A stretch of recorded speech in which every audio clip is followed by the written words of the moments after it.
open Photoshop.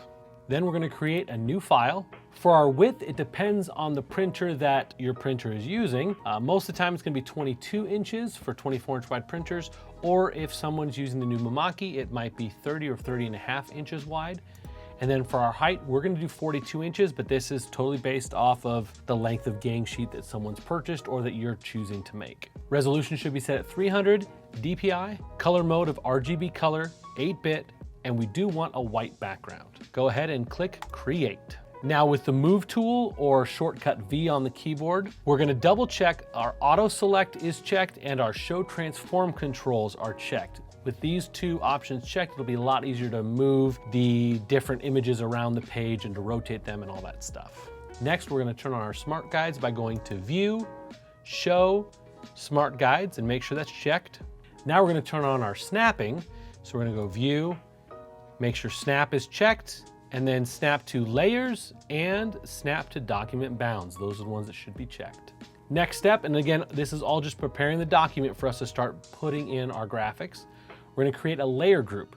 We're gonna use the folder here in the Layers panel to create a layer group. We're gonna double click on the Layers group, and that's gonna bring up the Layer Styles panel. And we're going to do a color overlay that is black. You want your opacity set at 100. And basically what this is doing is this is going to put black over all of the graphics that we load in. And you'll see in a moment, it makes it a lot easier to lay them out because instead of trying to see maybe lighter colors, everything comes across as black on a white background. So it makes it a lot easier for us to arrange and make sure nothing's kind of laying over the top of each other. Now we're gonna click Command O or Control O if you're on a PC. And we're gonna select all the files we wanna put in our gang sheet and click Open. It might take a second for you to open up all the files, but let's go to the first one here, and we're gonna hit Command or Control A. This selects everything. Command or Control C copies it. We'll go back over to our original document and hit Command or Control V to paste it.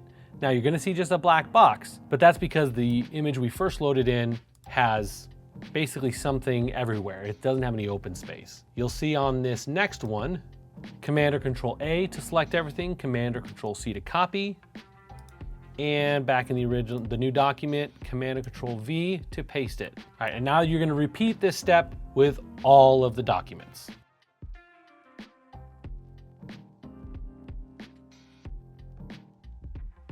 All right, now that you have all of your files loaded in, you can just click on them, move them around to arrange them in the way that you see it fitting the best. This is gonna take some time. As you pick and choose, you can rotate your graphics. If you hover kind of over the corner, you'll see that kind of right angle arrow pop up. As you rotate, if you hold down Shift, it will lock at 15-degree adjustments. So it's really easy for it to jump to 90 degrees. So there we go. And we have it snapping to the edges of the document. We also have it snapping to the other images. If you don't have a little bit of a buffer built into those images, you just want to make sure you move about 1/4 of an inch away from it. That way it gives you plenty of space to cut between those once they're printed. So I'm gonna work on laying this thing out and then I'll show you the next steps. If there's an image you want to duplicate, all you do is hold down Alt on a PC or Option on a Mac, click and drag that image and it creates a duplicate of it. The other awesome thing about the Smart Guide is it lets you know kind of how far away you are from other graphics on the page.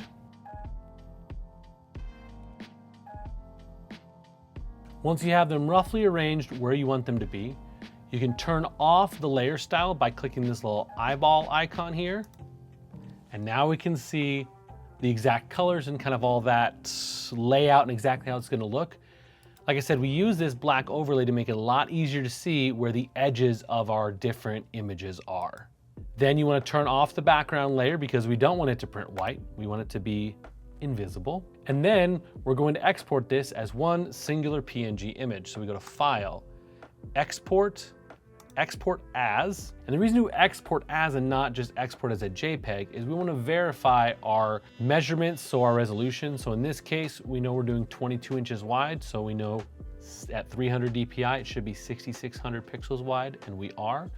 So that all looks good. We are verifying transparency. We do not want a smaller file size. And then we click export, name it what we want to name it, and you're ready to send off your gang sheet. All right, let's open Illustrator. We're going to create a new file or new document. We are going to create a document that is 22 inches wide because our printer is a 24-inch printer. If we were printing on the new Mamaki, we might do 30 inches or 30.5 inches wide. And then we're going to do 42 inches tall, RGB color, and 300 DPI. And let's click Create. Now let's click Command O or Control O if you're on a PC. And we're going to open all the files we want to put on our gang sheet. Now click on the first image, and we're going to hit Command or Control A to select, Command or Control C to copy, go back to our gang sheet file, and Command or Control V to paste it. Now we're going to repeat that same step in each one of the files till we have all of our images loaded into our gang sheet.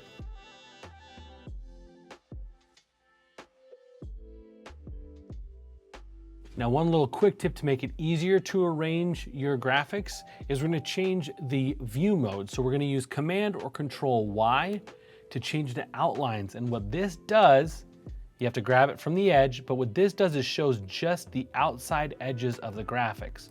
So you're not confused or distracted by any of the stuff in the graphics. Also, if it's an all white graphic, you can see where the edges of that image are. If you feel you need to resize an image, click on the image, and here in the upper right-hand corner, this is where you can adjust the width and height to make sure it's the right size. And now we're just going to arrange all of our graphics on the page. If you would like to rotate, hover over the corner till you see this little turning icon. And if you hold Shift, it will rotate at 45-degree increments. So it makes it real easy to turn something around to 90 degrees. And again, just make sure you leave some space between your graphics so you can cut them out. If there's one you'd like to copy, hold down Option on a Mac, Alt on a PC, click and drag, and it'll create a copy. There it is.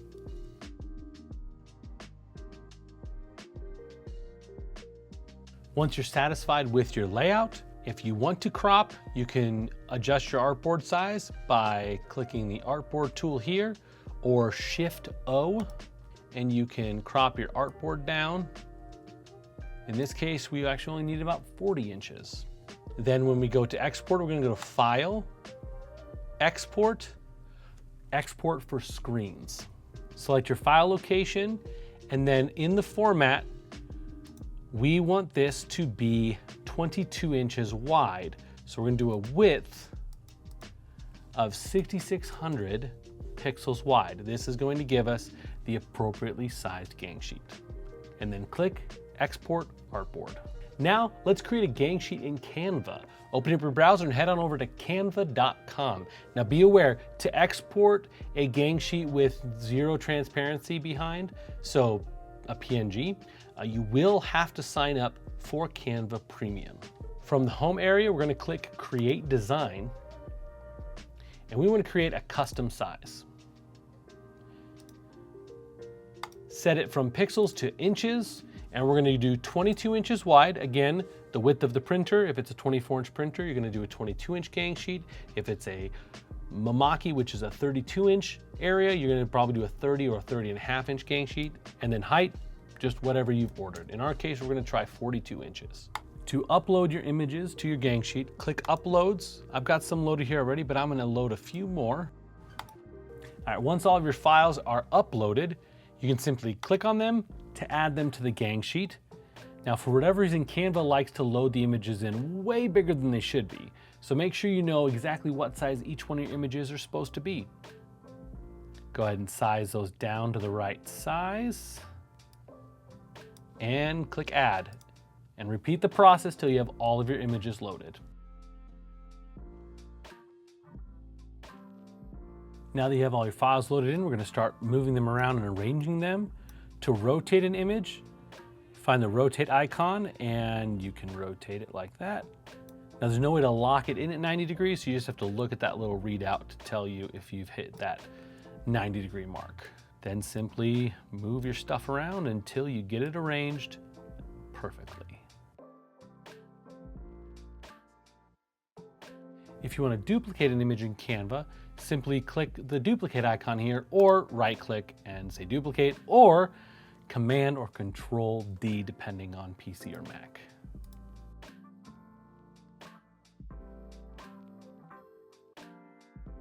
When you're all done with your layout, you're gonna go to File, and you're gonna go to Download. And here's where you're gonna have your options of JPEG, PNG, PDF.